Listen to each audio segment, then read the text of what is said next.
Herkese merhabalar. Kanalıma ve mutfağıma hoş geldiniz. Bugün mutfağımdan kat kat ve yumuşacık bir börek tarifi hazırladım. Oklava kullanmadan böreğimizi çok pratik bir şekilde yapıyoruz. Yapımı çok kolay ve inanılmaz lezzetli. Kesinlikle herkes kolaylıkla yapabilir. Mutlaka denemenizi tavsiye ediyorum. Tarifimizin malzeme listesi ve ölçülerini açıklamalar kısmına yazıyorum. Oradan da bakabilirsiniz. Böreğin hamurunu yoğurmak için yoğurma kabına 200 mililitrelik su bardak ölçüsüyle 1 su bardağı ılık su, 1 paket 11 gram instant kuru maya, 2 tatlı kaşığı toz şekeri ekliyorum ve bir kaşıkla veya spatula yardımıyla maya çözülene kadar karıştırıyorum. Üzerine 125 mililitrelik çay bardak ölçüsüyle 1 çay bardağı sıvı yağ, 1 su bardağı yoğurt ekliyoruz. Sonra içerisine 2 tane yumurta, birinin sarısını üzerine sürmek için ayırdım. Tekrar güzelce karıştırıyoruz. Yumuşak bir hamur hazırlayacağımız için içerisine birkaç aşamada 5,5 su bardağı unu kontrollü ekliyoruz. Un kalitesine göre un ölçüsünün miktarı değişebilir. O yüzden unu her zaman kontrollü ekleyelim. Önce undan biraz ekliyoruz. Üzerine 1 tatlı kaşığı tuz ekliyoruz. Kaşık yardımıyla güzelce unu yedirene kadar karıştırıyoruz.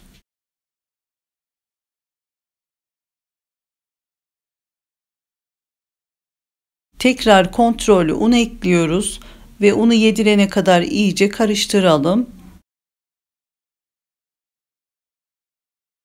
Hamuru karıştırmak zorlaşınca kaşığı bırakıyorum. Elime birazcık un aldıktan sonra elimle yoğurmaya başlıyorum.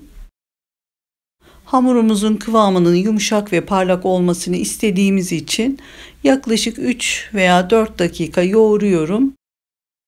Yoğururken arada hafif un alıp güzelce yoğurmaya devam ediyorum. Ben toplamda 5,5 su bardağı un kullandım.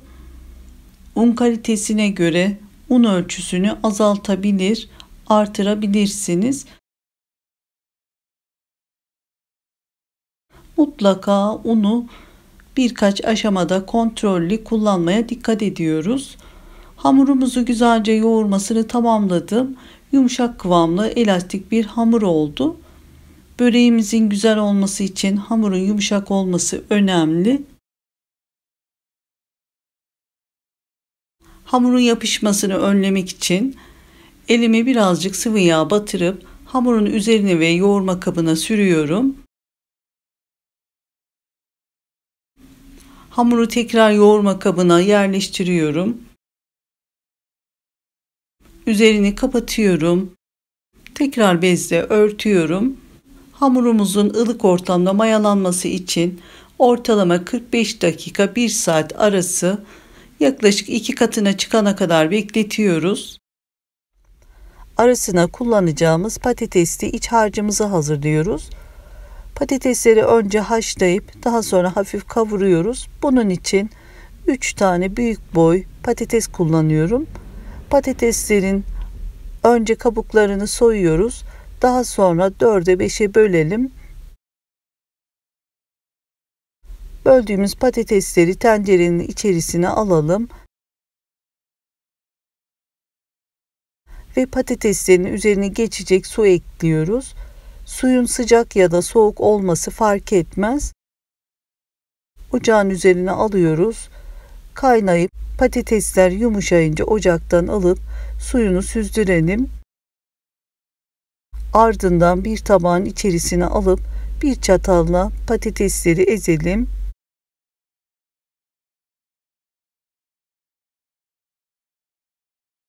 Sonra bir tane orta boy kuru soğanı yemeklik ince doğrayalım ve patatesleri kavurma kısmına geçiyorum. Geniş bir tavanın içerisine yarım çay bardağı sıvı yağ koyalım.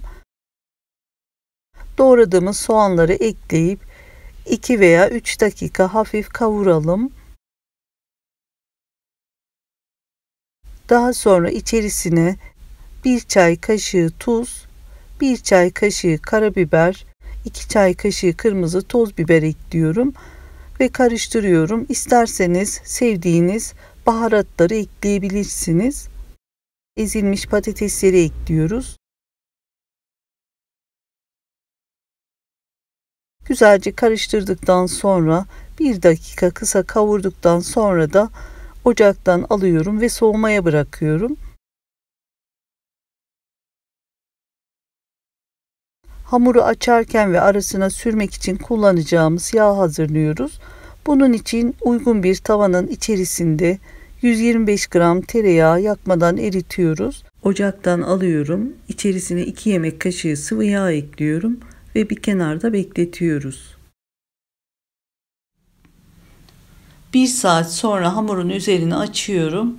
Hamur çok güzel mayalanmış. Gördüğünüz gibi 2 katına çıkmış. Hafif üzerine sıvı yağ sürdüğümüz için hamur yumuşak olmasına rağmen yapışma olmuyor. Maya kokusunun çıkması için hamurun önce elimizde biraz havasını alıyorum.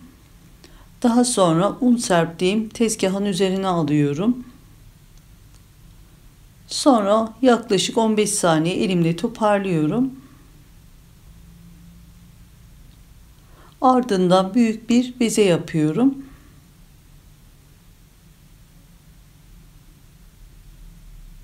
Sonra bezeyi bir bıçak yardımıyla 4 eşit parçaya bölüyorum. Daha sonra bir tane parçayı büyük bırakıp diğer 3 parçayı tekrar ortasından bölüyorum. Toplamda 7 tane hamurun bir tanesi büyük, 6 tanesi bu şekilde küçük olacak.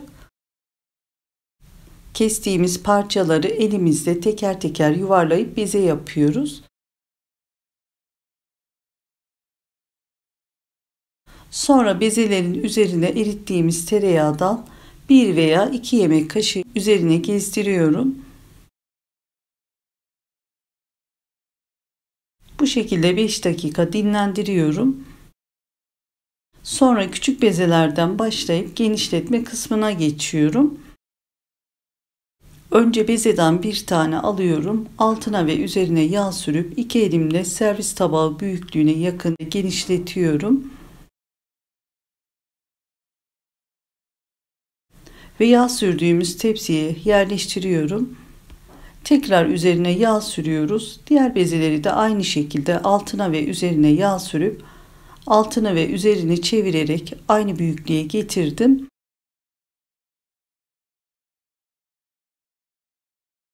Aralarına mutlaka yağ sürerek 6 tane bezenin hepsini bu şekilde üst üste dizelim. Küçük bezeleri tamamladık. Diğer bir tane büyük bezeyi de aynı şekilde aynı işlemi yapıyoruz. Servis tabağı büyüklüğüne getiriyorum. Tabanına yağ sürdüğüm servis tabağına alıyorum. Üzerine yağ sürüp üzerlerini streçleyip 10 dakika bekletiyoruz.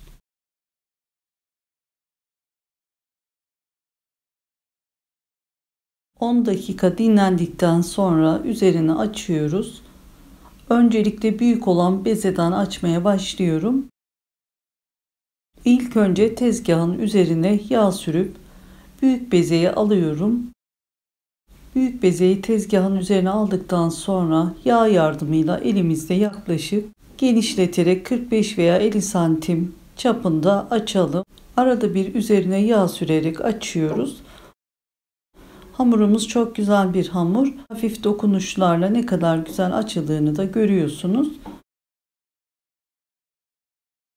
Açtığımız bezenin üzerine yağ sürelim. Daha sonra tam orta kısma küçük bezeden bir tane yerleştiriyorum. Üzerine yağ sürüyorum. Sonra patatesli iç harçtan yerleştiriyorum.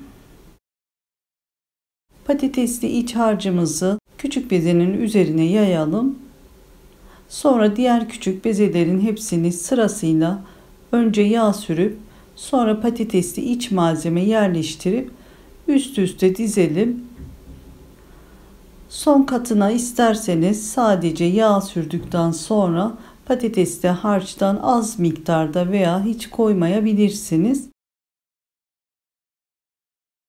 Küçük bezelerin hepsini aynı işlemi yaparak tamamladım. Sonra bir bıçak yardımıyla alttaki büyük bezenin kenarlarından 4 eşit parçaya kesiyorum. Kestiğim parçaları bezelerin üzerine bu şekilde kapatıyorum.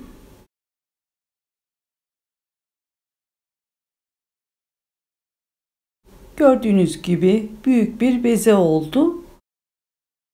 Sonra yağlı kağıt serili tepsiye üst kısım alta gelecek şekilde yerleştiriyorum. Daha sonra tepside bir 5 dakika, vaktiniz varsa bir 10 dakika dinlendiriyorum. Sonra elimizde bu şekilde genişletiyoruz ve tepsi büyüklüğüne getiriyorum. İsterseniz şeklini yuvarlak olarak da yapabilirsiniz.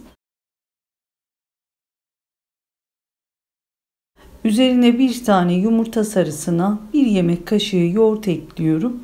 Karıştırıp üzerine bir fırça yardımıyla her tarafına sürüyorum. Ardından bir çatalla bu şekilde üzerine şekil veriyorum.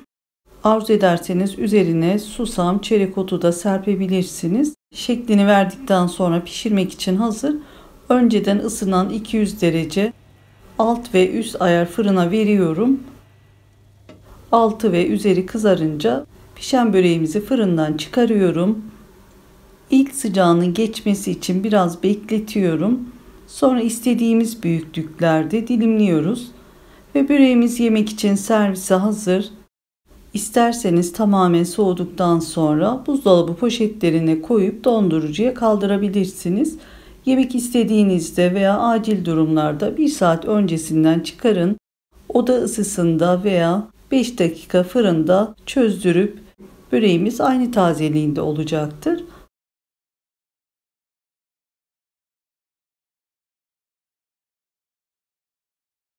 Böreklerimiz gördüğünüz gibi güzelce pişti.